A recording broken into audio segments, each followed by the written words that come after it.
मेरे साथ मगध की धरती पर भंते सुमित रतन है। यहीं से धम्म की शुरुआत हुई थी। तथागत बुद्ध को दीक्षा मिली थी और मगध की धरती है ये। और भंते सुमित रत्न जो धम्म के अनुयायी हैं और विचारक हैं और पूरी दुनिया में जाने जाते हैं। ये एक बड़ा प्रोटेस्ट कॉल कर रहे हैं। आपको सबको पता है, महाबोधि बौद्ध बिहार की मुक्ति के लिए आंदोलन चल रहा है। बिहार के जो गवर्नर हैं, जो मुस्लिम समाज से, उन्होंने जाके बोध गया महाबोधि विहार में शिवलिंग की पूजा की। इसको लोग राजनीतिक रूप से देख रहे हैं कि क्या ये महाबोधि बौद्ध विहार पर कब्जे की कोशिश है। जिस कुंभ में ब्राह्मण धर्म के अनुयायियों ने उनको मना कर दिया कि आप मुस्लिम हैं तो कुंभ में नहीं आ सकते हैं, तो महाबोधि बोधि विहार में क्यों जाने दिएगा, इस पर भी आज एक प्रोटेस्ट कॉल कर रहे हैं। और 28 को मगध की धरती पर बिहार की राजधानी पटना में एक बड़ा प्रोटेस्ट, एक बड़ी संगोष्ठी भंते जी ने रखी है। भंते जी, क्या है 28 तारीख का कार्यक्रम? 28 तारीख को महाबोधि महाविहार मुक्ति आंदोलन को गति देने के लिए जी और पूरे देश भारत के सभी सामाजिक, राजनीतिक, धार्मिक, आर्थिक और जो बौद्ध विद्वान हैं, अलग अलग राज्यों से हैं, जो बुद्ध, अशोक, फुले शाहू अम्बेडकर की विचारधारा से ताल्लुकात रखते हैं, उनको हमने बुलाया है और उनसे हम राय लेंगे, उनसे सलाह लेंगे कि इस आंदोलन को लोकतांत्रिक तरीके से कैसे बड़ा किया जाए, कैसे इसमें और बेहतरीन तरीके से लोगों को जोड़ा जाए ताकि हम जन जन तक जाएं, पूरे बिहार को जोड़ा जाए। इसलिए हमने ये कार्यक्रम रखा है। विद्यापति भवन बहुत ही बड़ा ऑडिटोरियम है, आप सभी लोग आमंत्रित हैं। तो 28 जून को? जी, 28 जून को रखा है। तो क्या लग रहा है, ये आप आज एक प्रोटेस्ट भी कॉल किया है कि जो महाविहार मोदी बिहार में जो शिवलिंग की पूजा हुई और गवर्नर साहब गए, इसको क्या लग रहा है आपको? गर्दनी बाग आज पटना में पूरे कह सकते हैं बिहार के जो अनुयायी हैं भगवान बुद्ध के, अम्बेडकरवादी हैं, हम सब लोगों ने एक विरोध प्रदर्शन बुलाया है, धरना प्रदर्शन बुलाया है जो अभी शुरू होने जा रहा है। और हमारा प्रयास है राज्यपाल को ये बताने का, सरकार को ये बताने का कि जब आप मस्जिद में पूजा नहीं होने देते, मंदिरों में कोई अजान नहीं पढ़ सकता है, तो आप हमारे बौद्ध मठ में ज़बरदस्ती क्यों घुसे? ब्राह्मणों के कहने पर आपने ऐसा क्यों किया?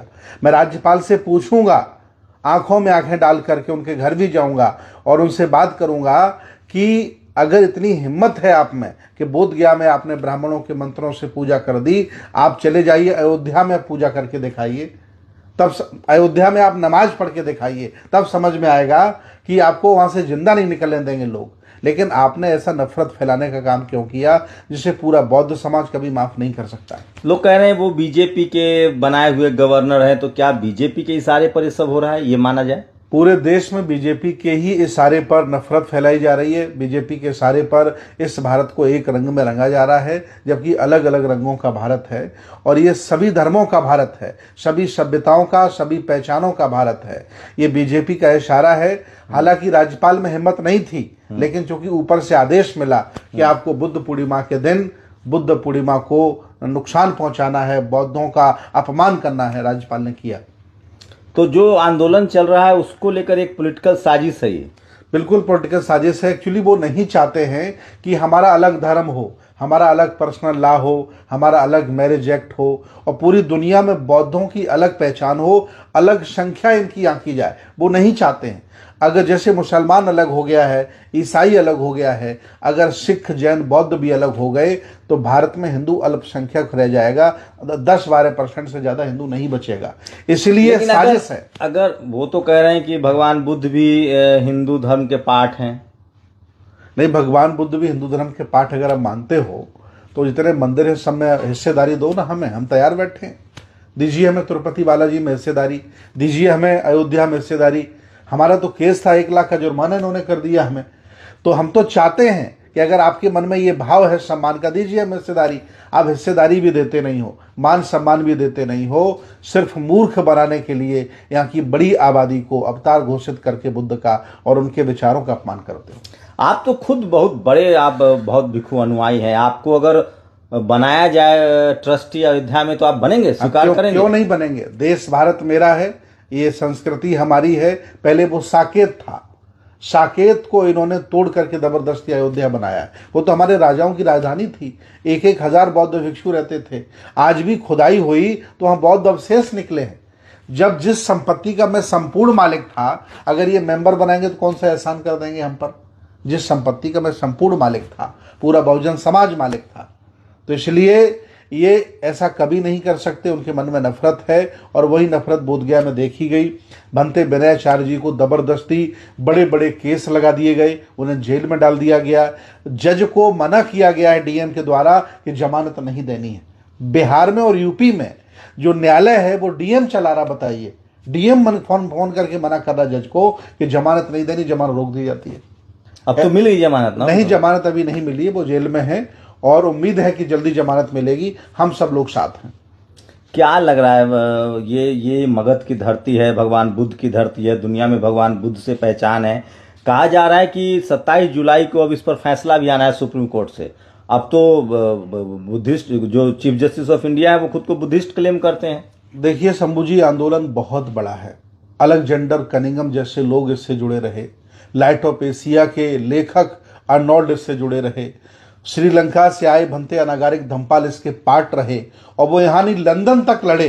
लेकिन लोगों ने, घमंडी बाबा ने और लालगिरी बाबा ने वहाँ मठ जबरदस्ती बना लिया और वहाँ जाकर के कब्जा कर लिया, नहीं छोड़ा। क्योंकि पहले अनुयायी कम थे, अब पूरे भारत में, पूरी दुनिया में अनुयायी बढ़ने लगे हैं। पहले नाव द्वारा यात्रा होती थी, अब हवाई जहाज चलने लगे हैं, बिजली हो गई, गाड़ियां हो गई, रोड हो गई, तो अब लोग देखने लगे हैं। धन्यवाद दूंगा अलेक्जेंडर कनिंघम को, जिन्होंने खुदाई करा के बोधगया को अस्तित्व में लाए।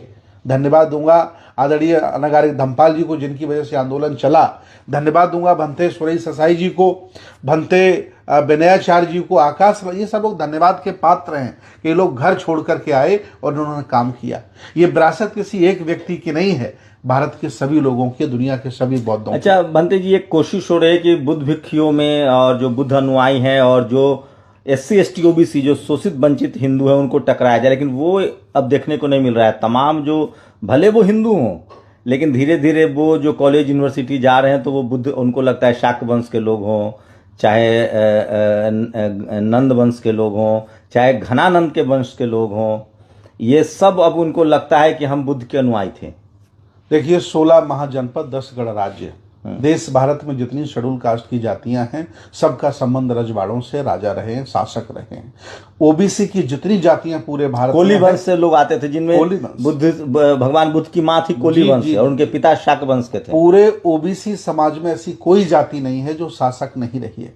16 महाजनपद, 10 गणराज्यों से जिनका संबंध था, उन्हें षड्यंत्र से अछूत और शूद्र बना दिया गया, और जो आपके यहाँ पानी भरा करते थे वो अपने आप को ऊंचे बन गए। ऐसी व्यवस्था इन्होंने बनाई और आपको शिक्षा से, सत्ता से, धन से वंचित कर दिया। आप गरीब और असहाय हो गए, आप अपनी विरासत भूल गए, आप अपना स्वाभिमान भूल गए, आप अपना अभिमान भूल गए। तो मैं वही जगाने के लिए बिहार आया हूँ, और बिहार की वो धरती है जहाँ राजा अजातशत्रु, बिंबिसार, प्रसेनजित, बड़े बड़े वैशाली, है ना, जहाँ सम्राट मौर्य, सम्राट अशोक, उनके ये पाटलिपुत्रा है, उनकी राजधानी रही है। तो ये बहुत बड़ी जगह है, मगध रहा ये। तो यहाँ से पूरी दुनिया को संदेश गया है, अगर बिहार के लोग खड़े हो जाएंगे। देखिए बाहर के लोग शंभू जी चाहे जितने आ जाएं, महाराष्ट्र के आ जाएं, यूपी के आ जाएं, दिल्ली के आ जाएं, बोधगया मुक्त नहीं हो सकता जब तक बिहार के लोग मुख्यमंत्री को नींद हराम नहीं करेंगे, तब तक ये आज़ाद नहीं हो सकता। और विधानसभा में बिल बाकायदा लाया जाए, मैनेजमेंट एक्ट लाया जाए, BT एक्ट लाया जाए, और पुराना निरस्त करके नया लागू करके बौद्धों को सौंप दिया जाए। ये विधानसभा से होगा, ये मुख्यमंत्री करेगा, यहाँ की सरकार करेगी, और सरकार को हिलाने की दम बिहार के लोगों में है, बाहर के लोगों में दम नहीं है। क्या कितने लोगों की संख्या रहेगी 28 जून को? जो आप 28 जून का जो कार्यक्रम है, पूरे भारत के लोग बुलाए गए हैं, रणनीति बनाई जाएगी। चूंकि अभी तक जो आंदोलन हुए वो छोटे छोटे बच्चों के तौर पर थे, जिसके मन में आया बोल दिया, जिसके मन में आया कर लिया, जिसको अकाउंट लगा अपना दे दिया, जिसको चंदा था ले दिया, कोई हिसाब किताब नहीं दिया। इसलिए रोष है, बौद्ध समाज में रोष है। और यहाँ चूंकि व्यक्तिवादी लोग हैं, लोकतंत्र को पसंद नहीं करते, हम लोग आए हैं, बिहार के लोगों को नेतृत्व दे करके जाएंगे। इस आंदोलन को बिहार के लोग चलाएंगे, बाहर के लोग अतिथि होंगे और सपोर्टर होंगे, लेकिन आंदोलन बिहार के लोग। दिल्ली में भी बड़ी बैठक हुई थी, आप उस बैठक में शामिल थे? मैं उस बैठक में था, उसमें भी इन्होंने व्यक्तिवाद फैलाया, जातिवाद फैलाई, और अपने ही लोगों को एसोसिएट करके एक बड़ा आंदोलन लोगों को दिखाने का प्रयास किया।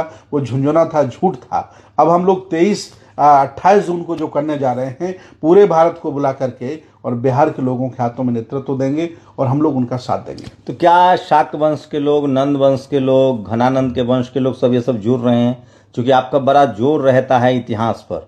देखिए, जितने भी पुराने शासक हैं और जितने भी पुराने वंश रहे, लगभग हमने सबके इतिहास बताए हैं। और हम एक ऐसे बौद्ध भिक्षु हैं कि हम सबके घरों में जाते हैं। पूरे भारत में ऐसी कोई शेड्यूल कास्ट ओबीसी की जाति नहीं होगी जिनके घरों में मैं नहीं जाता हूं और जिनको हमने जागरूक करने का काम नहीं किया, उनके इतिहास से जोड़ने का काम नहीं किया।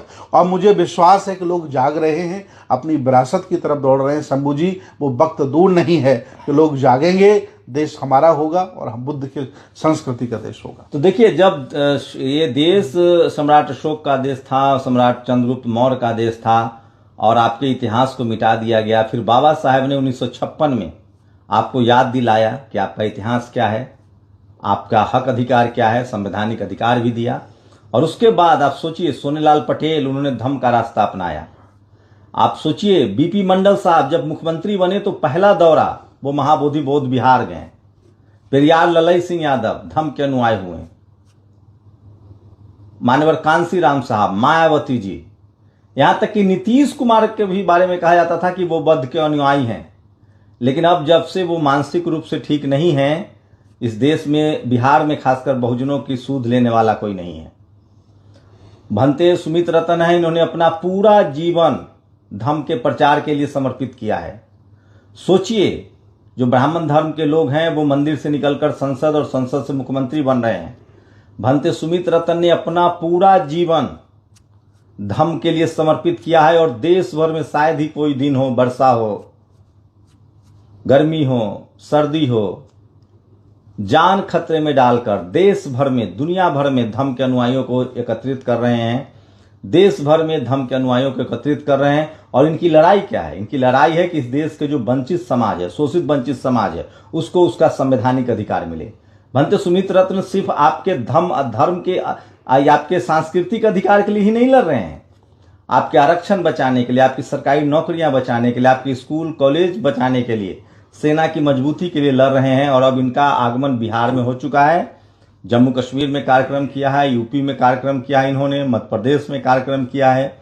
अब बिहार में इनका आगमन हो चुका है और 28 जून को बिहार की राजधानी पाटलिपुत्रा, जो मगध की धरती है, वहां ये बड़ा कार्यक्रम करने जा रहे हैं। क्या नाम बताया सभागार का? विद्यापति। सोचिए, विद्यापति भवन में 28 जून को। तो अगर आप बिहार से हैं, धम्म अनुयायी हैं, बहुजन समाज के सचेतक हैं, शोषित वंचित के हक अधिकार के प्रति आप अगर सजग हैं, तो 28 जून को विद्यापति भवन में, जो पटना में गोलघर के पास है, वहां आप जरूर आइए और इस कार्यक्रम में शामिल होइए। शुक्रिया भंते जी, अपना कीमती समय हमें देने के लिए। बहुत बहुत साधुवाद। जय हो, नमो बुद्धाय। तो आप लोग अपनी राय भी दीजिए और इस वीडियो को घर घर तक शेयर कीजिए, क्योंकि सोशल मीडिया ही बहुजन मीडिया है, सोशल मीडिया ही सच्चा मीडिया, और इसके माध्यम से आप फैलाइए।